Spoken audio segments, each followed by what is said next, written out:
With the RV travel season upon us, it's time to decide, where do we go first? If you live in or your plans are taking you to Massachusetts, Michelle Fontaine shows us a great family campground just over the Bourne Bridge as you enter what's often referred to as the Upper Cape. Yes, we're talking Cape Cod. We can't all be gourmet cooks, but cooking a nice meal outside can be fun. This week, Jeff Johnston shows us his culinary skills as he prepares a bean, sausage, and potato dish in a Dutch oven. And to go along with this meal, how about a beer batter bread also baked in a Dutch oven?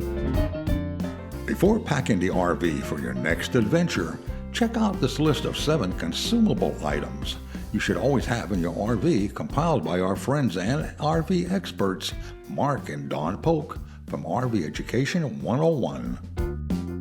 Later, on Pause on Board, Dr. Fitz takes a few minutes and explains to us steps you should take if your dog ingests anything they shouldn't have, like a sock or, God forbid, something poisonous. These stories and more on this week's RVing Today TV. Closed and Spanish captioning, where available, is sponsored by Forest River. Follow the river. Hi, I'm here with Dave Ritchie of Bayview Campground in Bourne, Massachusetts. This is right at the beginning of the Cape, right over the Bourne Bridge on the other side of the canals. We're right off of Route 28, which is a major highway that goes down to Falmouth. My father-in-law, Gardner S. Nightingale, he was a police officer here in the town of Bourne, and the Second World War broke out, and any patriotic young man at the time, he enlisted in the Army, but he always knew he wanted to do something. So while he was overseas, he would send money back to his mom, and he would ask her to buy little parcels of land. By that time, he had purchased up to 98 acres of land here on the Cape, this section here. Because this area here had a lot of natural vegetation, apples, peaches, pears. So he started the fruit stand right here at the front. 66, he started the campground, but before that, he had the fruit stand that he tried. There was a friend of his out in Maple Park over in Wareham, Paul Tucci. And Paul owned a small campground there, and he said, well, you're on this side of the canal, I'm on that side of the canal, why don't you try starting a campground? The first night that they opened, there were 30 sites, and he made it all with that little machete. How many sites are there now, David? Now there's 468 sites. And check out these temperature-controlled pods where tenters can kick it up a notch. Another thing Bayview does well is entertainment. Look what we caught.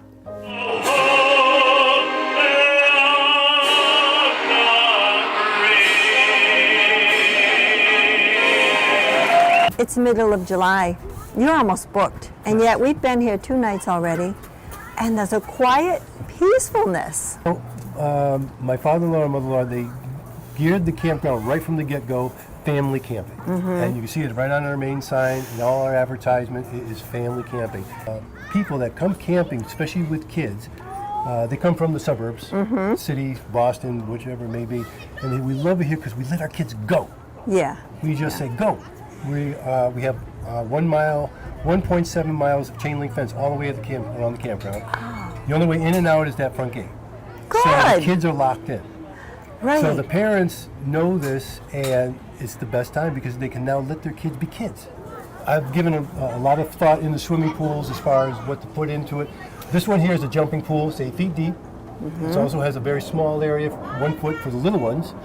This pool here only goes to about 4 feet high because that's for the mid-sized kids. Okay. So that's the whole pool, so they can have the whole pool to have fun in. They're still touching the bottom. This one here is for recreation. We have volleyball and basketball. The lower pool one was geared more for what we call our seasonals. These are the people who stay here year-round, or for the full season, from May 1st to October 15th. And they kind of gravitate toward that one down there because we have adult entertainment down there. There's a singer, she'll come down and she'll have a sing-along with them. The main building here is one of the original buildings of the grounds. And we added to it as we expanded.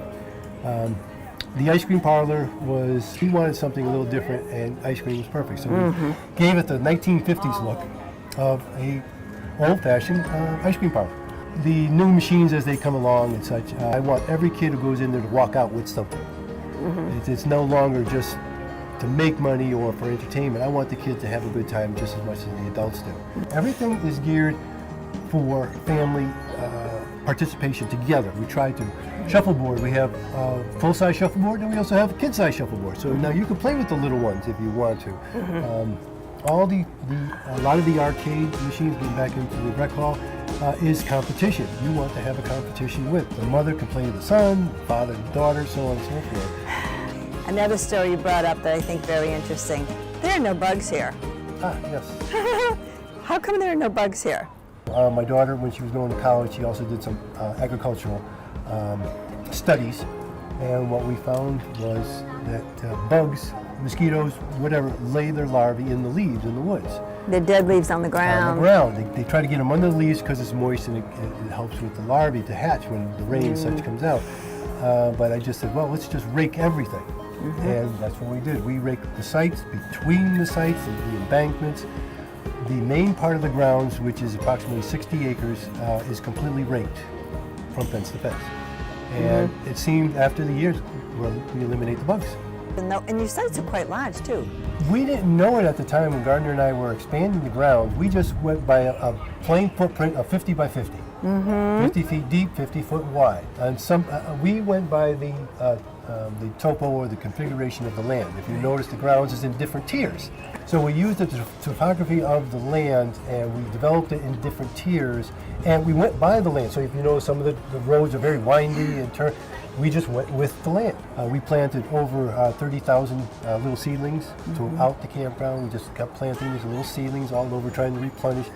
Some of the sites, you'll see, there's a big tree right in the middle of it. We try to accommodate that old tree in the middle instead of just taking it down and making room for bigger rigs. We try to accommodate. How many staff members do you have? We have 50 during the summertime, and then we have 7 full-timers, of course, summer and winter. From here, you can go deeper into the Cape, so there's a lot of things families can go off and do. An hour from Boston, we're an hour from Providence, Rhode Island, and we're an hour from P-Town. Just keep going. So thank you very much. I appreciate that. When Thetford launched AquaChem, it didn't take long before it became the #1 selling holding tank treatment for over 50 years. Until now. Meet Aquamax, Thetford's new generation of holding tank products that works even better and are also campground friendly and environmentally safe. Looks like a new #1 is taking over. For more information, visit thetford.com. Want more RVing today? Then visit rvingtoday.tv. Besides our weekly show and extended segments, you'll find additional stories and videos along with insightful information on what's new and what's happening around the world in RVing. From luxury RVs to unique camper vans, and from RVing with pets to RVing with kids. You'll find it all and more in rvingtoday.tv. Well, it's a beautiful weekend out here in camp, and it's time to get some dinner going. So we have the Dutch oven set up. We got the coals that are, they're ready to go. And our ingredients are all lined up, so we'll get started here and show you how we make up our Dutch oven beans, potatoes, and sausage. We get things going with a homemade fire starter under the briquette chimney.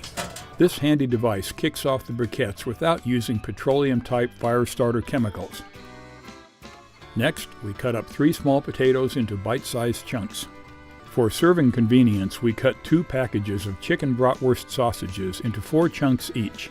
So we'll put a little bit of olive oil in the pan here to heat up. Doesn't take much because the sausage is going to have its own goop in there, of course. Dump in our sausage. This is some very nice chicken with a couple of different spices, but we like chicken sausage because it's a little bit less fat. You don't absolutely have to brown the sausage first, depending on the type, but this is uncooked sausage, so we're going to go ahead and put a little bit of brown on this before we throw the beans and the potatoes in and everything else. Smells pretty good already. Beer bread is our complement to the sausage and beans. A temporary foil liner makes a good spot for blending the bread mix. We use a local brew to help flavor the bread. It's a bit of a mess, but it works. Rub a little butter on your hands to help keep the dough from sticking. The Lodge Dutch ovens come pre-seasoned, but we rubbed in some butter to help keep the bread from sticking. Unceremoniously plop the dough into the pan, leave it in a lump, cover, and it's good to go. All right, things are starting to look a little bit brown, and man, is it smelling good.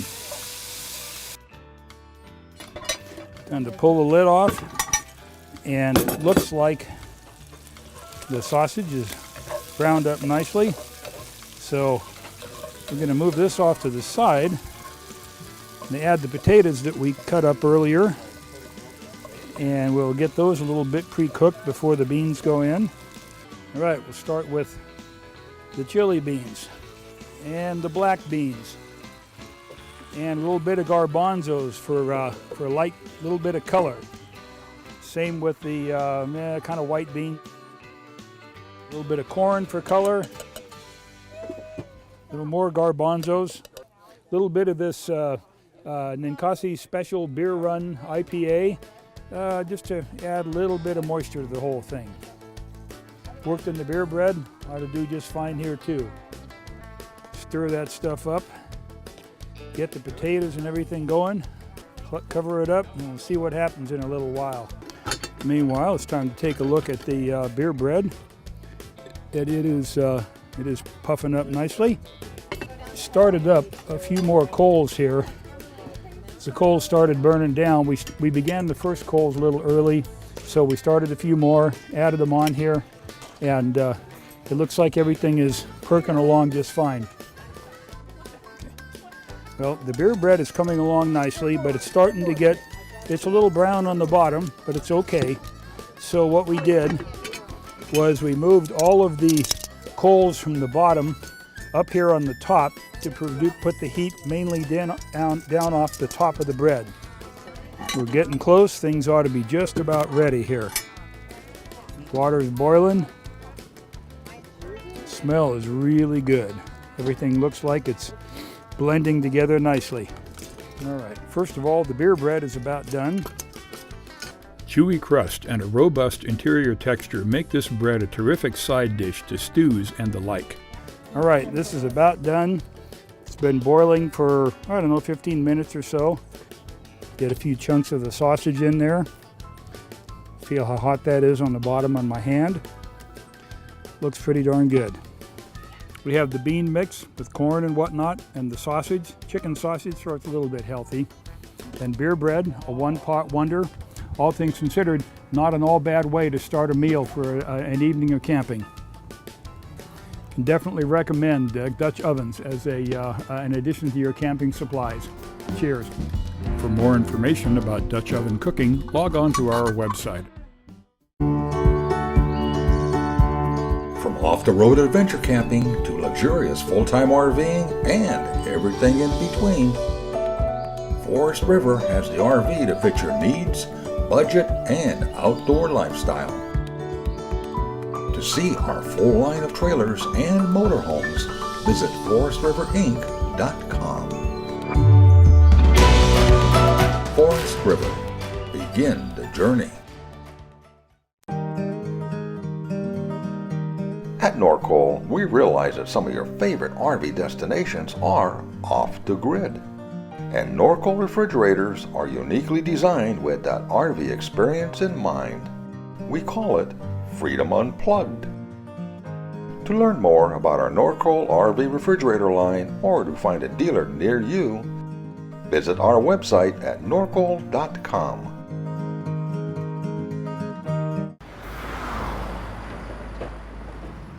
Hi, I'm Mark Polk with RV Education 101. When you go camping in your RV, there are items that are essential like a drinking water hose and RV sewer hoses, and there are nice to have items like a GPS designed for RVs and a portable barbecue grill. Today I want to talk about consumable items that you should keep on hand in your RV. In no particular order, here are my top 7 consumable items that we keep in the RV at all times. Number 1. For starters, you need holding tank treatments to treat the blackwater holding tank after you empty it. There are dry and liquid type treatments available. I suggest products that are biodegradable and environmentally friendly. It's a good idea to treat the gray water holding tank too. After you empty the gray water holding tank, you can add some liquid dish soap or a gray water tank treatment down the sink and shower drains. Run the water long enough to get the dish soap or treatment past the P-traps and into the tank. The dish soap and water will help control odors and assist in cleaning the tank. Number 2.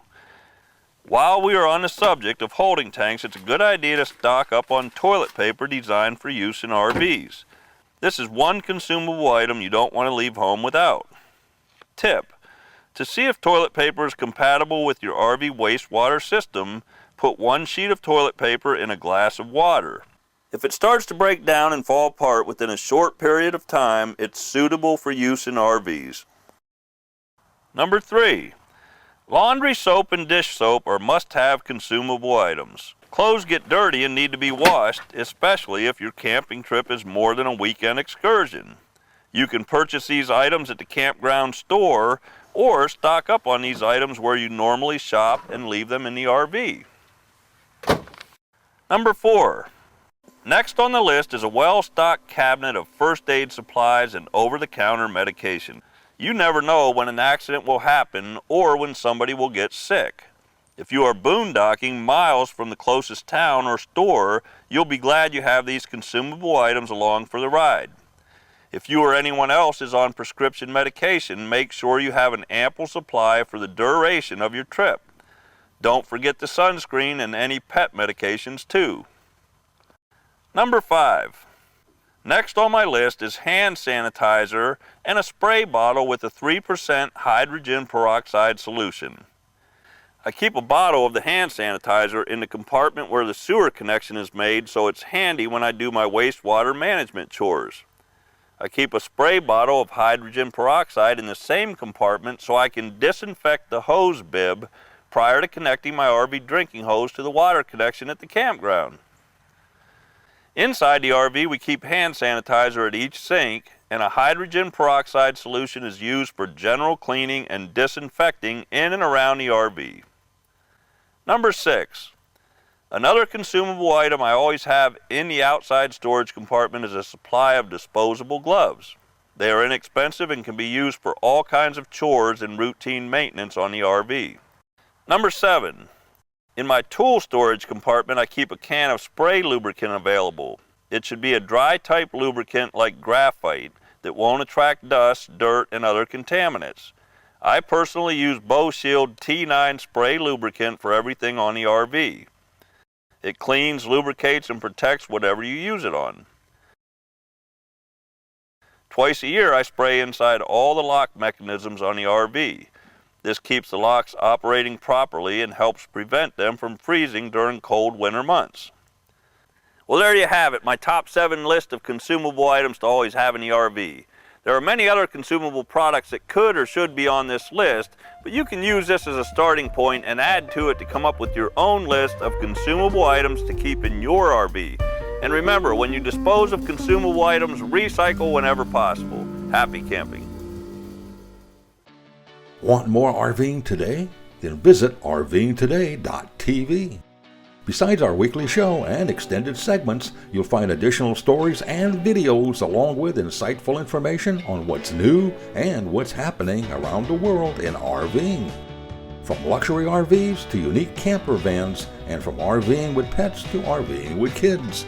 You'll find it all and more in rvingtoday.tv.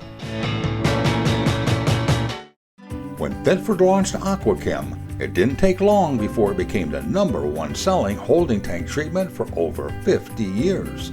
Until now. Meet AquaMax, Thetford's new generation of holding tank products that works even better and are also campground friendly and environmentally safe. Looks like a new #1 is taking over. For more information, visit thetford.com. Paws on Board is brought to you by Jones Natural Chews, American sourced and made in America. Welcome to RVing Today's Paws on Board. I'm Dr. Fitz, and this is Sammy. Does your dog eat things he shouldn't? Unfortunately, this is a common problem that veterinarians deal with on an almost daily basis. Dogs eat everything from socks, rocks, human medication, and everything in between. Some of these things can pass through without causing too much of a problem. You're good. However, some items can be life-threatening for your dog. In this episode, I'm going to discuss common items that your dog may eat and what you should do if it happens to you. The main worry we have as veterinarians is the item toxic? For example, your dog may eat animal bait that's been left out. Usually these baits are really tasty and all too enticing for your pet. Dogs also have a habit of finding their way into our prescription medications or over-the-counter pain relievers. In any of these situations, we want the item out of the stomach as soon as possible. A little later, I'll discuss how this is done and what you can do when you're traveling. Whether or not your pet vomits the item, you should get in contact with a veterinarian or pet poison control immediately. Time is of the essence in these cases. If you have it, the label that came with the bait or the medication and how much of it that you think your pet ate can be extremely helpful. Keep in mind that some baits and medications can be life-threatening for your pet. Generally, there will be some type of blood work needed and potentially hospitalization depending on the situation. Another common toxin that pets find extremely tasty is antifreeze. Antifreeze tastes very sweet to your pet, but can be deadly with only a few tablespoons. Especially if you're traveling in an RV, make sure that your antifreeze is put away and you've thoroughly cleaned up any spills. You can try to make your pet vomit after they drink antifreeze, but getting them to a veterinarian for testing is vital. Antifreeze can cause kidney failure within a matter of days, and once your pet starts to feel sick, their likelihood for survival is lower. With antifreeze, prevention is the best medicine by keeping it out of reach of your pet.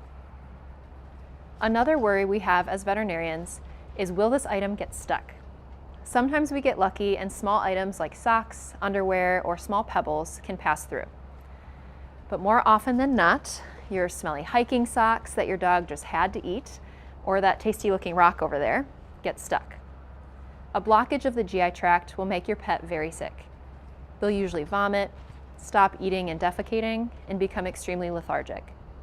Sometimes we can make your pet vomit the item back up or give them a bulky meal to help the item pass through. However, you should contact your veterinarian for advice based on the individual situation. For instance, if an item has sharp edges, it may cause more damage coming out than it did going in. Every situation is different. So how can you make your pet vomit when they have eaten something bad? In a Season 1 episode of Paws on Board, I detailed items you should have in a pet first aid kit. Included in that kit was 3% hydrogen peroxide and a syringe.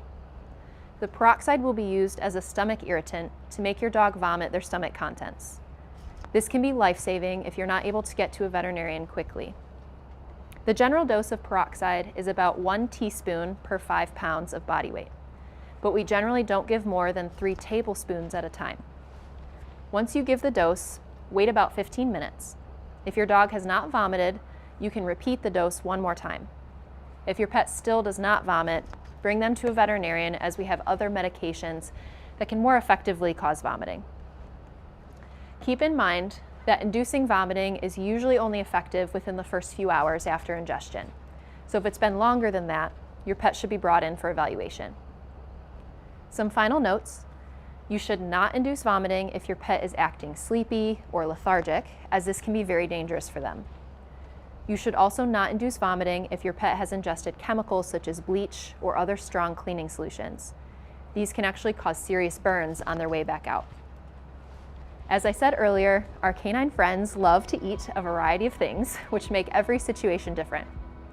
When in doubt, contact a veterinarian or reach out to ASPCA Pet Poison Control at 888-426-4435. For more information about traveling safely with your pets, visit rvingtoday.tv. Tune in next time for more pet health information. I'm Dr. Fitz. This is Sammy. Thanks for watching Paws on Board.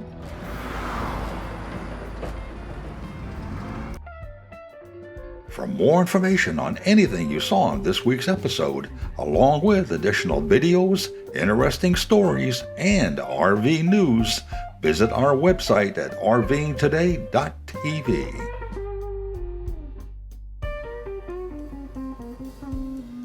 This has been another fun production